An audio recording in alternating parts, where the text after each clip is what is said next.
hanya di Imamat 23. Ada 7 hari raya di situ, tapi nanti kita pelajari. Jadi Hanukkah ini sebenarnya diperintahkan Tuhan sebenarnya. Tapi kenapa bisa dirayakan? Karena pada hari raya Hanukkah sebenarnya ada terjadi mujizat. Ada terjadi mujizat. Orang Israel pada waktu itu bait sucinya dikuasai sama orang Yunani. Ini jauh sebelum Yesua lahir, ya. Bait sucinya dikuasai sama orang Yunani. Jadi bait suci itu dikotori orang Yunani, dibikin di dalam bait suci itu persembahan berhala, ya. Baru kebetulan ada seorang pahlawan Yahudi namanya Makabe. Mereka berhasil menyerang orang Yunani ini. Mereka kembali lagi merebut bait suci itu. Jadi sudah kembali merebut bait suci itu tadi yang sudah dikotori orang Yunani, sudah direbut kembali sama orang Yahudi, orang Makabe. Mereka kuduskan bait suci ini. Mereka kuduskan, mereka tasbihkan lagi. Disitulah awal mulanya Hanukkah ini dan dirayakan. Dari sejak itu dirayakan. Dan ketika Yesua hidup pun, perayaan ini masih ada. Hanukkah ini masih ada dirayakan ketika Yesua hidup, dirayakan. Coba kita lihat di Yohanes 10 ayat 22. Coba ditampilkan ini. Tadi sudah saya apakan. Yohanes 10 ayat 22. Masih dirayakan waktu ketika Yesua hidup, dirayakan hari raya Hanukkah itu. Jadi kita jangan kecil hati, ya, jangan kecil hati kita gara-gara merayakan Natal. Kita merayakan Natal juga, cuma namanya beda. Namanya Hanukkah, ya. Hari raya pentahbisan bait suci. Jadi bait suci itu ditasbihkan lagi. Yang tadinya dikotori sama orang Yunani, dibikin di situ korban-korban berhala, dikuduskan lagi, ditahbiskan lagi menjadi kudus. Coba Yohanes 10 ayat 22 bisa tampil. Iya. Ini dia Yohanes 10 ayat 22 yang paling atas dulu. Ya. Demikian firman Bapa Yahweh. Tidak lama kemudian tibalah hari raya pentahbisan bait suci, bait Elohim di Yerusalem. Ketika itu musim dingin. Ya, sama kayak sekarang musim dingin hari ini kan. Haleluya. Banyak hujan. Jadi pada waktu itu pun, waktu di Yerusalem itu dirayakan di bulan Kislev tanggal 25. Jadi kalau berdekatan dengan bulan Desember. Tapi karena orang Yahudi memakai kalender kalender bulan, tapi sebagian kalender matahari. Kalau kita pakai kalender matahari, mereka kalender bulan dan matahari. Jadi penanggalannya berubah-berubah kalau kita masukkan ke tanggal kita. Jadi sebenarnya Hanukkah tahun ini itu sudah dirayakan orang Yahudi di tanggal akhir November kemarin sama awal Desember. Kalau nggak salah sekitar tanggal 6 Desember sudah dirayakan itu terakhir. Itu dirayakan selama 8 hari. Jadi sebenarnya Hanukkahnya orang Yahudi sebenarnya sudah lewat di tanggal 26 kalau nggak salah ya, sampai di akhir November sampai awal Desember, ya, tanggal 6 Desember sudah dirayakan. Kalau di Google nanti, coba di Google nanti dicek, itu sudah dirayakan orang Yahudi sebenarnya. Cuman karena kita bukan orang Yahudi, ya, kita rayakan aja lah di tanggal 25 ini, nggak masalah juga, ya. Karena nanti kaum bapak udah siap-siap juga ada persembahannya, ya kan? Amin. Kaum ibu juga udah siap-siap ada persembahannya di perayaan ini. Ya, mudah-mudi juga, sekolah minggu juga, ya. Jadi Hanukkah ini sama hari raya sukacita. Ya. Kenapa sukacita? Karena bait suci yang sudah dikotori ditahbiskan lagi, disucikan lagi, artinya kembali lagi boleh beribadah. Yang dulu nggak bisa beribadah gara-gara dikuasai oleh tentara Yunani, tapi karena pahlawan Israel ada yang bernama Makabe, mereka berhasil mengusir penjajah itu, berhasil menguduskan bait suci itu, ditahbiskan lagi, bisa lagi beribadah. Jadi hari raya sukacita sebenarnya, yang benar sukacita, harus ada sukacita, ya. Jadi sama orang Yahudi hari raya Hanukkah ini disebut juga hari raya cahaya, lampu. Jadi sebenarnya nggak salah bikin lampu kelap-kelip di sini, ya. Dipasang aja nanti sama bagian dekorasi, ya. Dipasang aja nanti lampu kelap-kelipnya, nggak apa-apa. Itu memang sesuai dengan hari raya Hanukkah, festival cahaya, festival lampu maksudnya, lights. Ya, bisa Google nanti. Itu artinya arti Hanukkah, festival lampu, festival cahaya. Jadi dipasang lampu kelap-kelip itu nggak masalah. Nanti kalau dibilang orang, buat merayakan Natal kalian? Iya, Natal Yahudi. Ya, namanya Hanukkah. Iya. Kalau mau kita bahas nanti lebih detail, saya pernah cerita ya dengan Pak Manjorang ya. Saya tanya, kenapa nggak dirayakan Natal di sini? Ya, karena dari Pak Gembala terdahulu ya, sudah berapa lama? Baru sekitar 2 tahunan ya Pak? Iya. 2 tahunan ya. Tapi nanti bisa kita pelajari. Kenapa di mananya yang nggak boleh, di mananya yang boleh. Tapi nanti terlalu banyak makan waktu di sini. Karena nanti siap ibadah mau latihan lagi ya. Jadi saya nggak lama-lama nih, paling setengah jam aja nanti. Ya supaya sempat Pak ya. Haleluya. Latihannya nanti. Amin. Iya. Tapi makanannya disediakan juga Pak ya. Ya pasti lah. Haleluya. Oke. Jadi Hanukkah itu harus dirayakan dengan sukacita. Nggak apa-apa pasang perhiasan apa, hiasan-hiasan apa namanya pita-pita, lampu-lampu kerlap-kelip, itu nggak apa-apa. Itu karena tujuannya kita bersukacita. Kalau orang yang lain mereka bersukacita kelahiran Yesua, ya kan? Walaupun mereka nggak tahu tanggal lahirnya, ya, nggak ada yang tahu tanggal lahirnya. Mereka bersukacita, mereka ambil aja tanggal 25, nggak masalah itu. Cuma mereka bersukacita Yesua lahir ke dunia, mengikuti sukacitanya malaikat ketika Yesua lahir, kan bersukacita malaikat katanya bernyanyi ya di Lukas itu. Tapi sukacita kita beda. Sukacita kita karena bait suci kita habiskan. Amin, amin. Nah, ini bedanya. Bait suci dulu yang sudah dikuasai orang Yunani direbut kembali sama pahlawan Israel namanya Makabe, pahlawan Yahudi. Kembali lagi bisa beribadah mereka. Jadi disitulah sukacitanya. Sukacita bisa kembali beribadah, sukacita bisa kembali menyembah. Itu sukacita kita di sini. Bisa kita kembali beribadah. Sukacita nggak datang ke rumah Tuhan? Sukacita. Sukacita ya? Iya, harus sukacita datang ke rumah Tuhan. Jadi kalau datang ke rumah Tuhan muka cemberut, ya, dibawa semua masalah beban-beban di rumah, ini mana mau sukacita? Ya, tinggalkan dulu beban-bebannya dulu. Amin, amin. Tinggalkan semua. Sukacita kita datang ke rumah Tuhan, memuji-muji Tuhan. Ada lagunya tuh Pak ya? Iya. Datang ke hadirat, ya kan ada. Datang ke hadirat Yahweh dengan hati yang penuh sukacita. Iya, penuh sukacita. Jadi Hanukkah ini juga perayaan sukacita. Ya, harus sukacita kita memuji Yahweh. Sukacita kita baik suci telah kita habiskan kembali. Amin. Tapi ada pertanyaan. Pertanyaannya begini, bait sucinya di mana? Ini dia. Bait suci kita habiskan, ya kan? Tapi pertanyaannya bait sucinya di mana sekarang? Dari kita. Ternyata sekarang bait sucinya nggak ada. Dari kita lah. Kenapa nggak ada bait sucinya? Karena tahun 70 Masehi bait suci di Israel kemarin sudah dihancurkan Jenderal Titus, Jenderal Romawi, dihancurkan. Jadi sampai sekarang nggak ada lagi bait suci. Pertanyaannya, kalau bait sucinya sudah tidak lagi dihancurkan sama Jenderal Titus itu, Jenderal Romawi tahun 70, untuk apa lagi dirayakan Hanukkah? Orang nggak ada lagi bait sucinya. Kalau kita berpikir secara logika ya, karena kita orang-orang Kristen itu harus orang-orang cerdas, orang-orang pintar. Jangan dirayakan nggak tahu apa asal-usulnya. Dirayakan nggak tahu dari mana dasarnya, harus mengerti. Kalau dibilang begini-begini, kenapa mesti begitu? Apa saya tanya, kenapa kalian merayakan Natal? Harus mengerti kita jawabnya. Kenapa kalian rayakan Hanukkah? Harus mengerti apa dasarnya. Amin, amin. Kenapa kalian pasang lampu-lampu? Harus mengerti.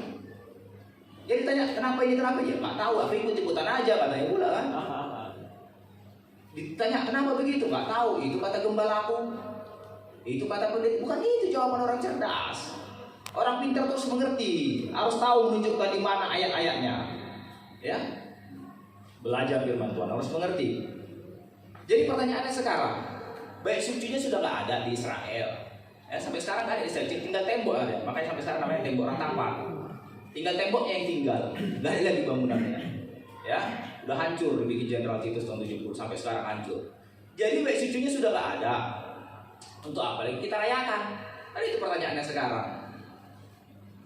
Ternyata jawabannya ada di firman Tuhan. Rupanya bait sucinya sudah diganti. Bait sucinya lagi bukan terdiri dari batu dan semen. Bukan lagi bangunan fisik lagi bait suci itu. Bukan batu dan semen lagi. Bukan terdiri dari apa? Kayu-kayu apa segala, bukan itu lagi bait sucinya. Bait sucinya semenjak Yahshua wafat, bangkit dan naik ke surga bersama ya, bait sucinya sudah berubah. Amin, amin. Bukan terdiri dari batu, kayu dan semen, bukan itu lagi bait sucinya. Bait sucinya sudah berubah. Bait sucinya itu siapa? Kita. Iya. Kita bait sucinya. Tubuh kita sendiri itu bait sucinya. Jadi kita harus mengerti. Bait suci Bapa Yahweh sekarang bukan lagi terdiri dari batu dan semen atau kayu. Bait sucinya kita. Makanya dikatakan di Yohanes 4 ayat 24. Coba buka Yohanes 4 ayat 21. Yohanes 4 ayat 21. Coba buka. Dikatakan di sana apa? Yohanes 4 ayat 21 saya bacakan. Kata Yahshua kepadanya, percayalah kepadaku hai perempuan, saatnya akan tiba bahwa kamu akan menyembah Bapa Yahweh bukan di gunung ini dan bukan juga di iya. Jadi menyembah Bapa Yahweh bukan lagi harus ke Yerusalem sana, ke bait sucinya yang sudah roboh. Bukan ke sana lagi waktunya menyembah. Kenapa? Bait sucinya sudah berubah. Bait sucinya kita, tubuh kita ini. Amin, amin. Ya. Di mana ayatnya bait sucinya tubuh kita? Harus kita ingat ya. Mudah-mudahan ingat ayatnya. Karena bait sucinya tubuh kita sekarang. Di mana ayatnya? Di 1 Korintus 3 ayat 16 17. Coba dibuka. Yesus coba. Tadi sudah disimpan. 1 Korintus 3 ayat 16. Ya, ini dia.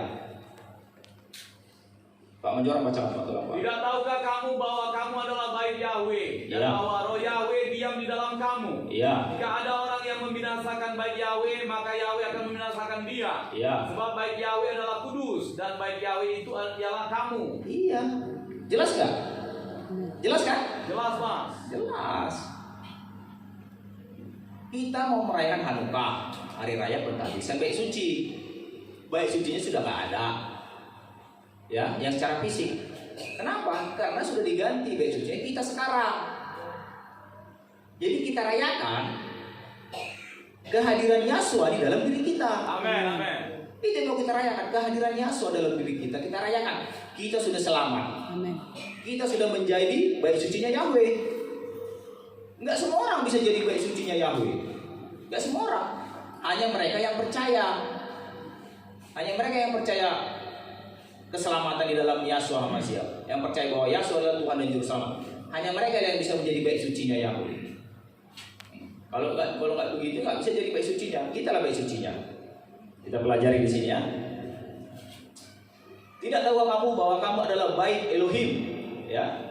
Kenapa jadi bait Elohim? Karena roh Elohim, roh Bapa Yahweh, roh Yahshua diam di dalam kamu. Di dalam kita semua ada roh Yahshua, ya. Karena kalau nggak ada roh Yahshua dalam diri kita, kita nggak bisa mengaku bahwa Yahshua adalah Tuhan, ya. Selanjutnya nih, jika ada orang yang membinasakan bait Yahweh, maksudnya yang merusak, membinasakan itu merusak, maka Yahweh akan membinasakan dia. Artinya di sini Bapak Yahweh Yahshua marah kalau ada yang merusak bait suci, ya. Kalau ada yang misalnya orang yang merusak gereja ini, rumah Tuhan ini, marah tak kita? Marah kan? Apalagi Bapak Yahweh. Jadi kalau ada yang merusak tubuh kita ini, Tuhan juga akan membinasakan dia. Kenapa? Tuhan sangat sayang sama baitnya, ya. Tuhan sangat sayang sama baitnya. Kita lah baitnya, tubuh kita ini. Sebabnya ada sebabnya. Sebab ini sebabnya. Kenapa sangat sayang? Sebab bait Yahweh, ya, bait Elohim adalah kudus.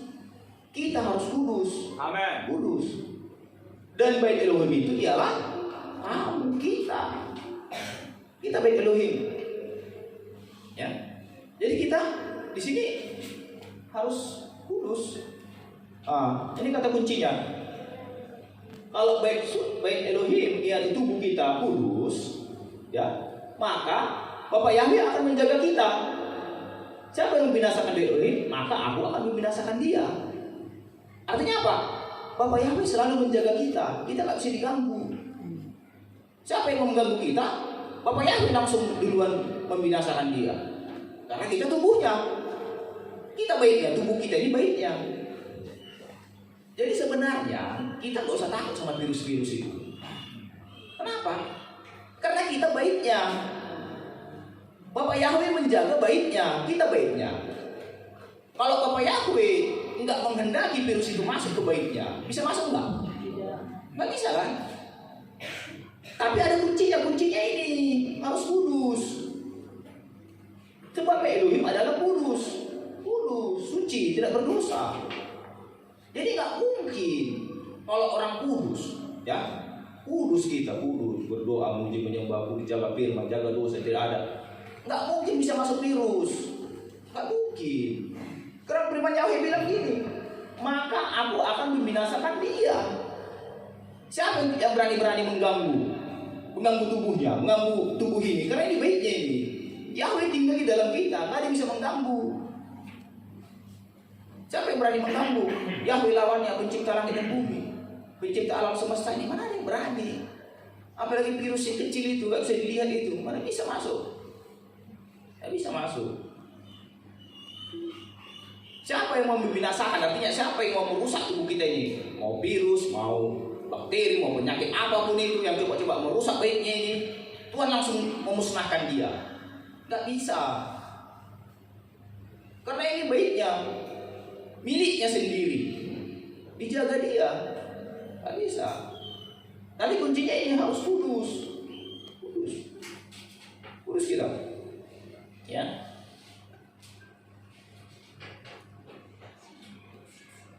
Jika ada orang yang mau membinasakan baik Elohim, maka aku akan membinasakan dia. Ini bukan hanya orang, segala macam hal-hal yang tidak baik yang coba-coba merusak tubuh kita.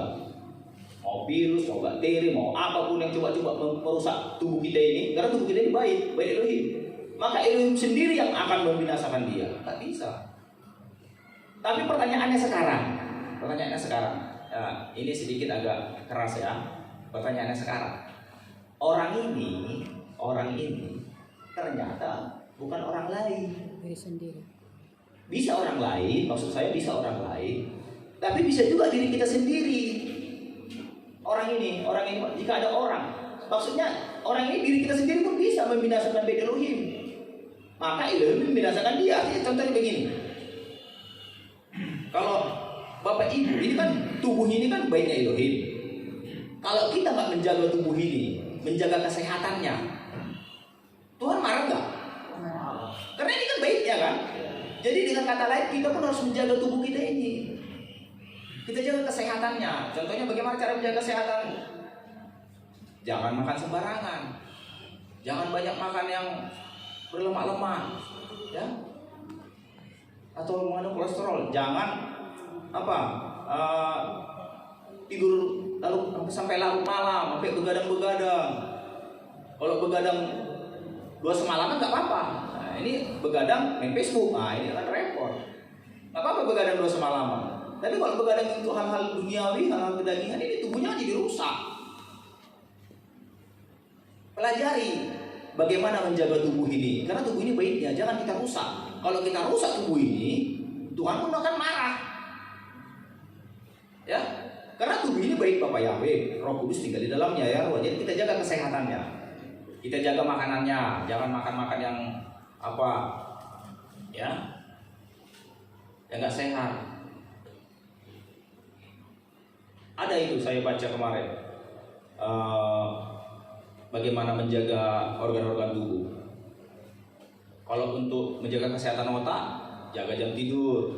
Menjaga kesehatan ginjal, ya harus minum yang banyak, minimal 2 liter kan. Menjaga kesehatan ginjal. Menjaga kesehatan lambung, jangan terlambat makan. Menjaga kesehatan jantung, menjaga kesehatan liver, hati, macam. Kita jaga kesehatan. Karena kalau kita sakit, kita jadi nggak bisa berdoa. Malas berdoa kalau sakit. Ya, kita jaga tubuh kita ini biar kita sehat. Karena tubuh ini baiknya, nggak boleh sembarangan. Ya.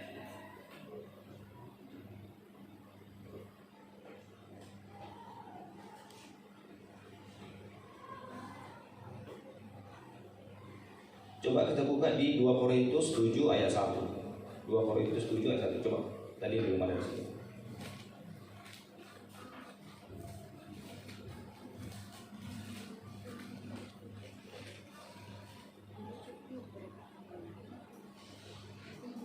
Saudara-saudara yang kekasih, karena kita sekarang memiliki janji-janji itu, marilah kita menyucikan diri kita dari semua pencemaran jasmani dan rohani. Dan dengan demikian menyempurnakan kekudusan kita dalam takut akan Yahweh. Saudara-saudaraku yang kekasih, karena kita sekarang memiliki janji-janji itu. Ini janji-janji masuk surga maksudnya. Janji-janji keselamatan, janji berkat di bumi, semua janji-janji Bapa Yahweh. Ada banyak ribuan janji-janjinya di firman Tuhan ya, di Alkitab. Marilah kita menyucikan diri, kita sucikan diri kita kuduskan dari semua pencemaran. Pencemaran apa ini? Jasmani. Iya, pencemaran jasmani. Jasmani itu berarti apa jasmani? Tubuh, ya. Tubuh kita ini jangan kita cemari, jangan kita kotori. Dan pencemaran rohani, ada juga pencemaran rohani, tapi yang mau kita bahas pencemaran jasmani di sini.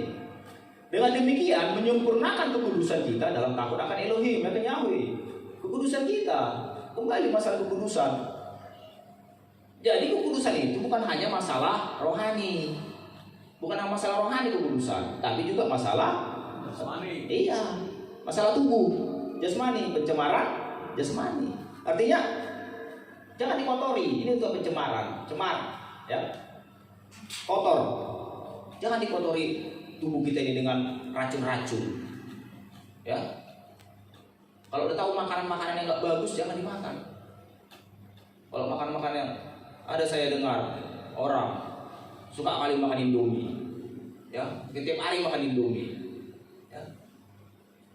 Suatu ketika opname dia, ya, ditanya kenapa ini suka Indomie katanya, ya. Tahu nggak Indomie berbahaya? Tahu kan? Tapi suka juga ya, boleh sekali-sekali ya, sekali-sekali boleh. Jadi artinya begini, kita jaga pencemaran jasmani, ya.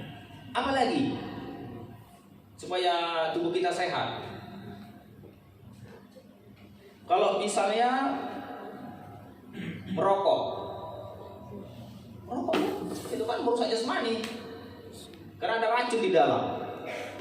Alkohol juga merusak.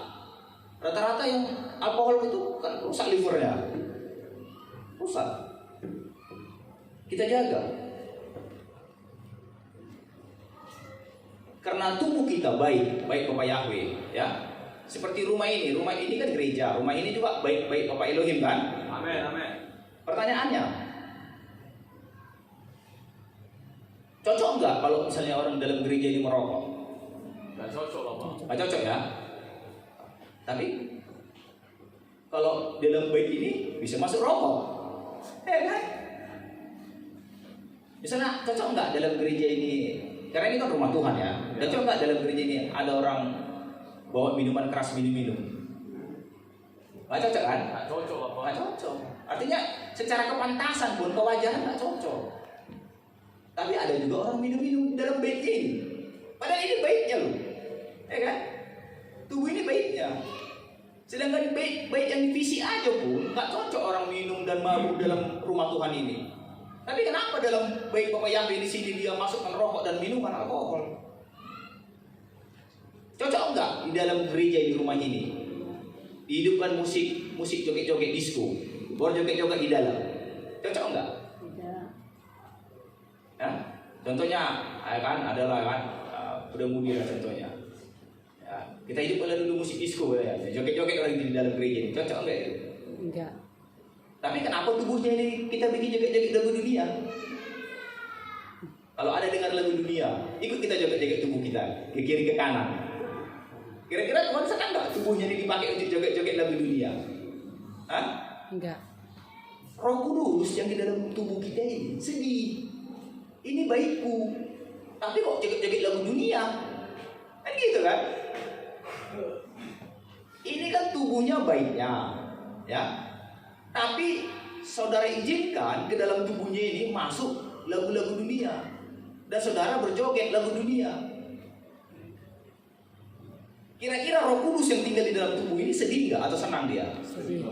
Sedih kan? Itu artinya sebenarnya.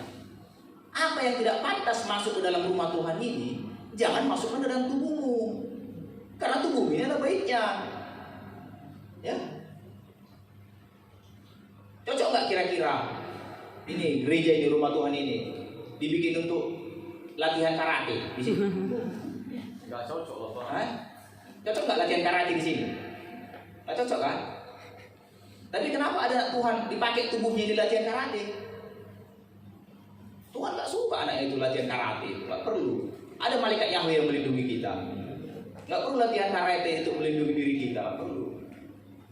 Ada malaikat yang berlaksa-laksa melindungi kita. Sebelum itu terjadi, orang yang membuat jahat, malaikat itu sudah menyingkirkan. Ya. Jadi tubuh kita ini baiknya kita pakai untuk memuliakan Dia. Jangan pakai untuk hal-hal yang nggak benar. Kalau kita bayangkan aja di rumah Tuhan ini baiknya di rumah Tuhan ini. Apa yang nggak pantas masuk ke sini, nggak pantas juga untuk tubuh kita. Ya. Pantas enggak kalau di sini di rumah Tuhan ini apa namanya hal-hal duniawi yang dikerjakan, apapun hal-hal duniawi itu nggak pantas.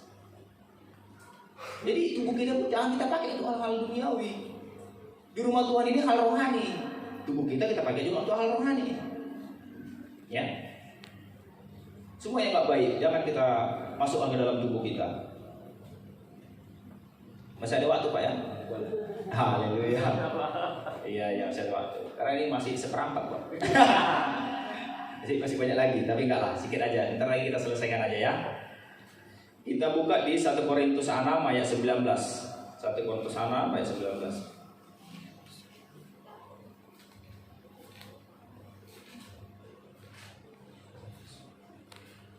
Kalau kita mengerti bahwa tubuh kita adalah bait Yahweh, bait Elohim, kita bersuka cita kita. Karena Yahweh bisa tinggal sama kita kan. Itu maka artinya dikatakan Tuhan Immanuel, Yahweh beserta kita. Yahweh di dalam tubuh kita, itu maksudnya Immanuel. Itu maksudnya Immanuel. Biar kita mengerti. Immanuel. Yahweh besar dalam tubuh kita. Ini kita baca ya. Atau tidak tahukah kamu bahwa tubuhmu adalah bait Roh Kudus yang diam di dalam kamu, Roh Kudus yang kamu peroleh dari Yahweh. Amin. Dan bahwa kamu bukan milik kamu sendiri. Iya. Sebab kamu telah dibeli dan harganya telah lunas dibayar. Iya. Karena itu muliakanlah Yahweh dengan tubuhmu. Iya, amin. Perhatikan baik. Tidak tahukah kamu bahwa tubuhmu adalah bait Roh Kudus. Bait Roh Kudus. Kita baitnya. Roh Kudus ada di dalam kita, yang diam di dalam kamu. Roh Kudus yang Roh Kudus yang kamu peroleh dari Elohim, dari Yahweh. Dan bahwa kamu bukan milik kamu sendiri. Ya. Tubuh kita ini bukan milik kita lagi. Ya. Bukan milik kamu sendiri. Ini kata kuncinya, sebab kamu telah dibeli. Pakai apa? Pakai darah yang mahal. Amin. Harganya telah lunas bayar. Enggak kredit. Ya. Belinya enggak kredit, ya. Ingat ya, enggak kredit belinya. Telah lunas dibayar. Karena itu muliakanlah Elohim Yahweh dengan tubuhmu. Kuduskan, itu maksudnya muliakan. Baca Alkitab, banyak berdoa. Itu maksudnya dimuliakan ini, muliakan dengan tubuhmu. Pakai tubuh kita untuk memuliakan Dia, rajin beribadah, rajin menyembah. Itu maksudnya. Tapi yang mau kita bahas di sini. Dan bahwa kamu bukan milik kamu sendiri. Tubuh kita ini bukan milik kita lagi. Gak bisa suka-suka kita lagi. Gak bisa lagi suka-suka kita. Gak bisa sembarangan lagi memakai tubuh kita ini. Kalau kita tubuh kita misalnya mau pergi diskoti atau ke bar atau ke tempat-tempat yang gak benar, nggak bisa lagi suka-suka kita bawa ke sana, ya? Atau tubuh kita ini kita pakai apa namanya hiburan, berjam-jam kita hiburan di HP, sosmed apa segala macam, nggak bisa lagi berjam-jam, karena ini bukan milik kita sendiri lagi, Ini sudah milik Bapak Yahweh. Memang ya, ini tubuh kita, ya, tubuh kita ini memang. Tapi nggak sepenuhnya lagi milik kita. Makanya bukan milik kamu sendiri. Artinya yang punya milik Bapak Yahweh juga ada hak di dalam. Kita ada hak, Bapak Yahweh ada hak. Begitu maksudnya. Kalau kita tidak memberikan Bapak Yahweh hak atas tubuh kita, suka-suka kita, ya nanti Bapak Yahweh ya nggak bisa masuk lah ke surganya. Ya karena tubuh itu suka-sukamu, ya udah masuklah ke tempat suka-sukamu di sana. Tapi karena tubuh ini milikku, kamu menuruti apa yang menjadi kehendakku dalam firman, ya, baru masuklah sama aku katanya. Masuklah ke sama ke surga. Amin, amin. Jadi nggak bisa pakai tubuh kita suka-suka lagi kalau mau ke surga. Kalau mau ke sama nggak bisa. Pakai tubuh ini untuk sesuai kehendaknya, sesuai firman Tuhan. Kita selidiki firman Tuhan, pakai sesuai kehendaknya. Nggak boleh lagi sembarangan memasukkan sesuatu ke tubuh kita. Nggak boleh sembarangan memakai ke tubuh kita ini. Apa yang kita pakai nggak boleh sembarangan lagi. Ya, nggak boleh sembarangan lagi. Ini tubuh ini baik Yahweh. Baik Yahweh ini harus kudus tadi dikatakan ya. Pertanyaannya, kira-kira kalau baik Yahweh ini dipakai roknya pendek, kalau baik Yahweh ini dipakai bajunya ketat, ya, baik Yahweh ini bajunya, tangannya nampak ketiaknya, kira-kira baik Yahweh ini atau baik apa ini sekarang? Kira-kira itu baik Yahweh atau baik apa kira-kira? Kalau baik Yahweh nggak mungkin begitu. Kalau baik Yahweh itu harus kudus, roknya panjang, bajunya jangan ketat. Itu baru baik Yahweh. Kalau pakaiannya kayak gitu, itu bukan baik Yahweh. Itu namanya baik setan. Kalau baik setan memang begitu pakaiannya. Harus kita bedakan. Nggak boleh lagi sembarangan apa yang kita pakai. Nggak bisa. Kalau banyak gereja-gereja memakai pakaian sembarangan, mereka karena belum mengerti bahwa tubuhnya baik Yahweh. Nggak mengerti dan tubuhnya baik Elohim, baik Roh Kudus. Roh Kudus malu dia, ya baikku kok kayak gini dibikin pakaiannya, ya kok kayak gini dibikin pakaian baikku. Sedih dia, nggak bisa, nggak bisa begitu. Ya, sembarangan apa? Memakai pakaian di dalam baiknya ini nggak bisa. Harus sesuai firman. Firman katakan bagaimana? Kalau ini tubuh ini pakaiannya harus bagaimana? Di mana ayatnya tahu? Kan sering saya khotbahkan, bukan sekali dua kali lagi saya khotbahkan. Di mana ayatnya? Harus tahu. Di mana ayatnya? Ulangan 22 ayat 5 coba. Harus tahu bagaimana berpakaian.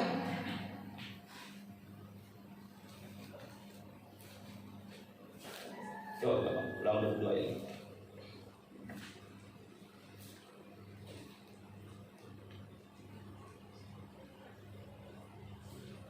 Seorang perempuan janganlah memakai pakaian laki-laki dan seorang laki-laki janganlah mengenakan pakaian perempuan. Sebab setiap orang yang melakukan hal ini adalah kekejian bagi Yahweh Elohimmu.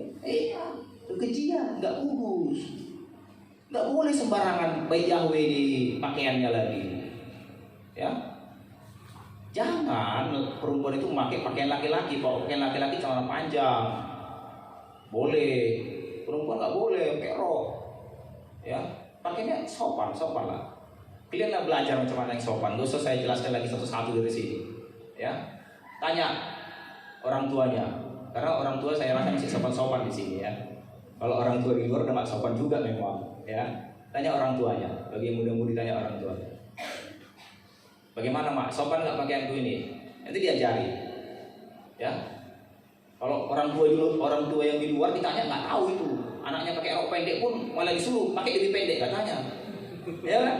Itu kalau orang tua di luar. Anaknya udah pakai rok pendek, tanya, "Gimana pakai anakku, Pak? Kurang pendek itu," katanya lagi kan. Itu kalau orang tua di luar. Tapi kalau orang tua di sini saya rasa puji Bapak Yahweh bisa mengajari anaknya. Haleluya. Ya. Amin, amin.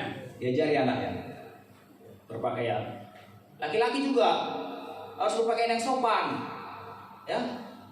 Jangan gara-gara dadanya tegap dibuka-buka kencingnya, jangan. Ada itu laki-laki gara-gara tegap dadanya kan dibuka-buka lah kencingnya sampai dua apa ini kan, biar nampak-nampak dadanya. Itu pun tak sopan juga itu laki-laki. Ada juga cara berpakaian laki-laki yang sopan, ya.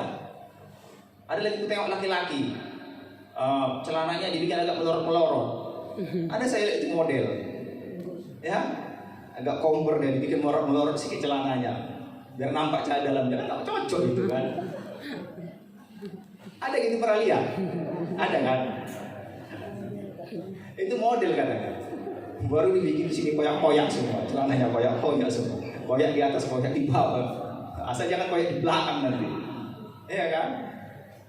Itu nggak bisa kayak gitu baik Yahweh. Beda Elohim nggak bisa begitu, ya. Berpakaian yang sopan, nggak boleh sembarangan lagi dipakai yang di tubuh ini, ya. Pertanyaannya begini. Saya pernah nyewa rumah, ya ya dulu waktu baru nikah saya nyewa rumah. Jadi rumah ini kan bukan rumah saya, betul enggak? Tapi suka-suka saya mengganti warna catnya. Saya cat warna merah, warna kuning, warna hijau. Saya bikin warna pelangi, merah, kuning, hijau semua. Saya cat suka-suka ya kan. Kira-kira yang punya rumah marah nggak? Marah yang punya rumah kan? Ya marah itu jadi, kau bikin suka-sukamu, ini kan kau nyewa di dalam katanya. Ini kan bukan rumahmu. Kau suka-suka kau tukar-tukar catnya, kau bikin warna pelangi katanya pula kan. Merah, kuning, hijau kan gitu. Saya rasa bersemangat kan gitu kan. Saya bikin warna marah yang punya rumah. Pertanyaannya sekarang, tubuh ini baik Yahweh, bukan milik kita lagi. Kalau suka-suka kita ganti warna cat rambut, marah gak Tuhan? Hah? Marah enggak?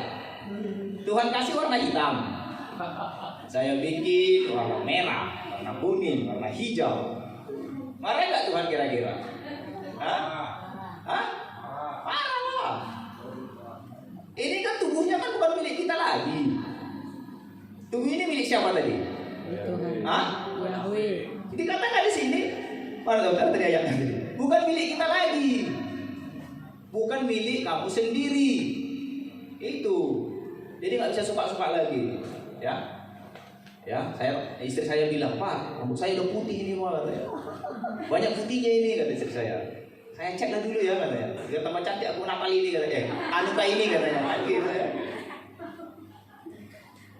Ya, saya nggak tahu ya kan. Ya, inilah jawabannya.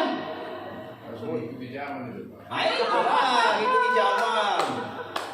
Ya, tak bisa. Nggak boleh suka-suka kita lagi. Amin. Ya, ini punya Yahweh ini, bukan punya kita. Sekarang pertanyaannya begini. Kira-kira yang buat putih rambut kita apa Yahweh? Tuhan yang buat putih rambut ini kan? Jadi kalau Tuhan mau mencetnya jadi putih, kenapa kau cet jadi hitam? Hah? Kan Tuhan yang mencet kan? Apa bisa kehendakmu yang bikin putih? Enggak kan? Enggak. Mana bisa kehendak kita yang bikin putih? Yahweh yang bikin putih. Jadi kalau Yahweh udah berkehendak bikin putih, dia bikin warna oranye. Ya, datang Bapak Yahweh, ini baikku, milikku, sudah kubayar dengan lunas, dengan darah yang mahal kubeli. Kok suka-sukamu tukar-tukar warnanya katanya? Boleh, ya. Ya, saya sebelumnya minta maaf dulu. Jangan ada yang tersinggung ya. Nggak tersinggung kan? Iya, yang tersinggung. Bapak Yahweh dibikin rambutnya agak keriting-keriting ikal. Datang dia nggak suka ya. Aku mau lurus katanya. Biar tambah cantik aku katanya. Apalagi mau Natal ini, mau Hanukkah ini, aku mau tambah cantik katanya. Ya, kira-kira dilurusi dia lah rambutnya ini. Apa istilahnya itu? Dibondi, dilurusi. Datang Yahweh bingung ini. Ya kan, dia bilang Bapak Yahweh, ini singkatnya waktu kuciptakan di dalam rahim ibunya dilahirkan ini agak keriting-keriting rambutnya, kata Bapak Yahweh. Tapi sekarang kok udah berubah rambut jadi lurus kan? Cuman ini katanya. Ya kan? Iya. Ya. Seingatnya kan Bapak Yahweh itu sudah rancang kita di gambar. Sebelum kita di dalam kandungan itu sudah para Yahweh rancang. Macam mana warna kulitnya, macam mana rambutnya. Jadi rancang Bapak Yahweh semua itu. Lahir di mana, siapa orang tuanya. Udah dirancang nanti kalau dewasa melayani di mana. Melayani jadi WL singer atau pengkhotbah, pemusik, udah itu semua sudah dirancang Bapak Yahweh semua. Ya, kita tinggal menjalani. Jangan dirubah-rubah.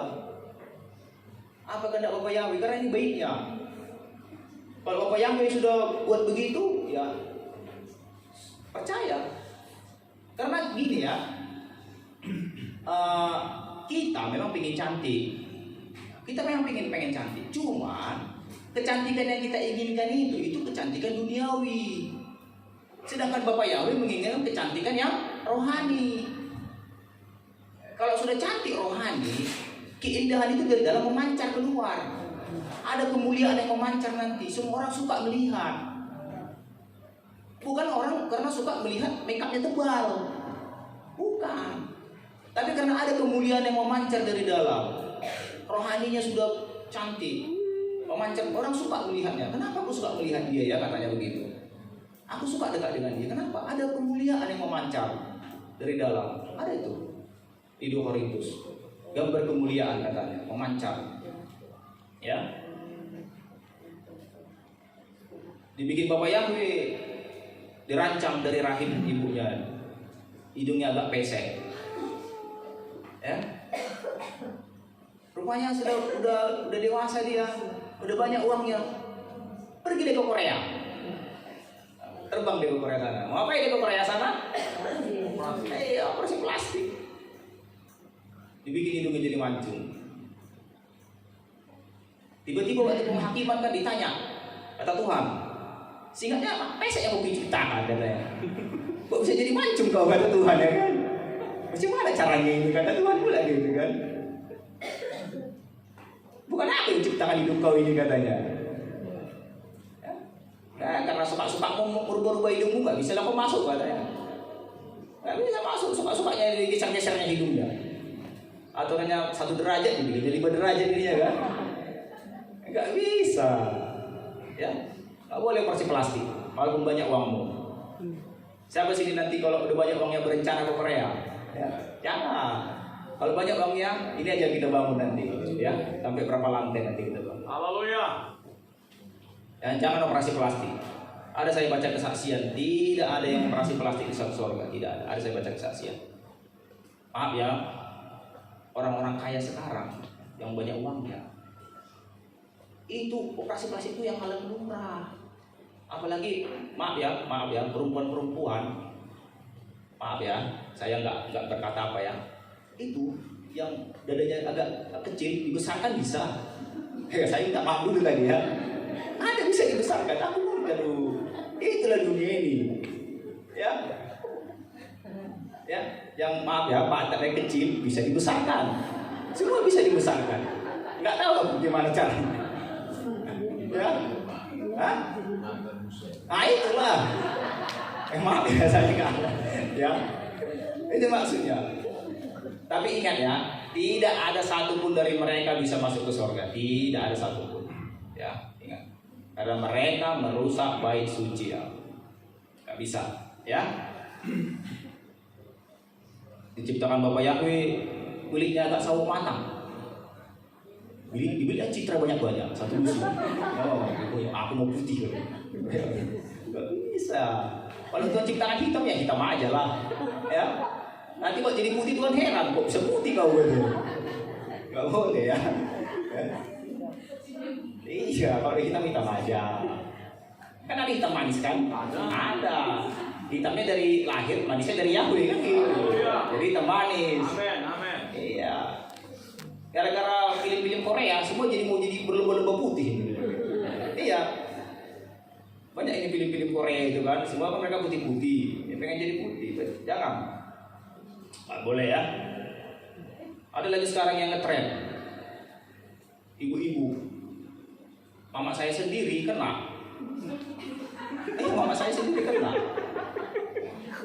Ibu-ibu, tahu apa itu? Sulam alis. Iya, saya heran. Saya ke rumah mama kan, misalnya, mak kayak lain alis mama dia. Iya kan? Iya, saya lihat, kok nggak ada bulunya, gitu. Rupanya apa itu? Ini namanya sulam alis. Kawan ini. Bapak Ibu tahu sulam alis itu gimana? Tato. Alisnya dicukur baru ditato. Jadi nggak repot-repot lagi mengukir-ukir. 3 hari langsung ditato ini. Oh Tuhan, saya bilang ampunilah jiwa-jiwa. Ya, perempuan ini banyak yang nggak puas sama dirinya. Ya. Banyak berdoa. Jangan berubah-ubah yang aneh-aneh ya. Kalau udah dibikin Tuhan alisnya sedikit, ya sedikit aja lah, jangan kita tambahin lagi. Itu dari Bapak Yahweh semua. Kalau memang mau banyak ya berdoa lah tuh, Bapak tambahin alis semua. Alis itu sedikit kali Bapak Yahweh tambahin sedikit, bisa. Ya, ya. Jangan takut, bukan karena kecantikan kalian dapat jodoh. Yahweh yang sediakan. Amin. Yahweh yang berdoa sungguh-sungguh. Bapak Yahweh, aku mau jodoh yang kaya, jodoh yang begini, jodoh yang dikasih Yahweh nanti. Asalkan jaga kekudusan. Bukan karena kecantikan apa ini, mengukir-ukir alis, ya. Mau saya diukir-ukir. Sulam alis, sulam bibir, sulam apa lagi? Banyak disulam semua, ya. Semua disulam, ya kan? Pernah lihat salon, kan ada kan di situ menerima sulam alis, sulam ini, semua disulam, ya. Ya, ya pokoknya kita jagalah baik suci ya. Ini baik Bapak Yahweh. Bentar lagi kita rayakan Hanukkah, hari raya pentabisan baik suci. Artinya kita rayakan Yahweh hadir dalam hidup kita. Ya, kita rayakan Yahweh sudah masuk dalam hidup kita, bersukacita. Kita milik Yahweh. Bahwa kita bukan milik kita sendiri lagi. Siapa yang membinasakan baik Yahweh, Tuhan akan binasakan. Tidak ada yang bisa mengganggu. Ya, bangga enggak? Bangga kan? Kita milik Yahweh. Milik Yahweh kita, bukan milik kita lagi. Ya, oke sini firman Tuhan, mari kita berdoa. Terima kasih Bapak Yahweh buat firman-Mu Bapak. Sebentar lagi nanti kami merayakan Hanukkah di tanggal 25. Kami tahu Tuhan, Hanukkah itu hari raya pentabisan bayi suci. Dan sekarang kami adalah bayi suci-Mu Bapak. Amin. Yang merayakan dengan penuh sukacita nanti Bapak, di mana anak-anak-Mu, hamba-hamba-Mu nanti mempersembahkan lagu-lagu. Biarlah semua itu untuk kemuliaan nama-Mu Bapak Yahweh. Kami berdoa juga Bapak Yahweh untuk keluarga Pak Paulus Purba, Ibu Ita Berseragi Bapak, yang menjamu kami Tuhan. Amin. Kami Bapak percaya Bapak ya Pak, mujizat-Mu terjadi Bapak. Haleluya. Mujizat-Mu terjadi untuk keluarga Bapak Purba Bapak. Kami percaya Bapak Yahweh. Tidak ada yang mustahil bagi-Mu Bapak. Engkau yang mencukupkan, bahkan membuatnya berlimpah-limpah Bapak. Amin. Kami percaya Bapak Yahweh. Tanggal 25 nanti Bapak ada ibadah yang penuh sukacita, ibadah yang penuh Bapak kemeriahan, dan Bapak penjamuan kasih. Tuhan berkati semuanya, berkati kami semua boleh hadir Bapak Yahweh. Terima kasih Bapak Yahweh, sama-sama kita katakan amin. Haleluya.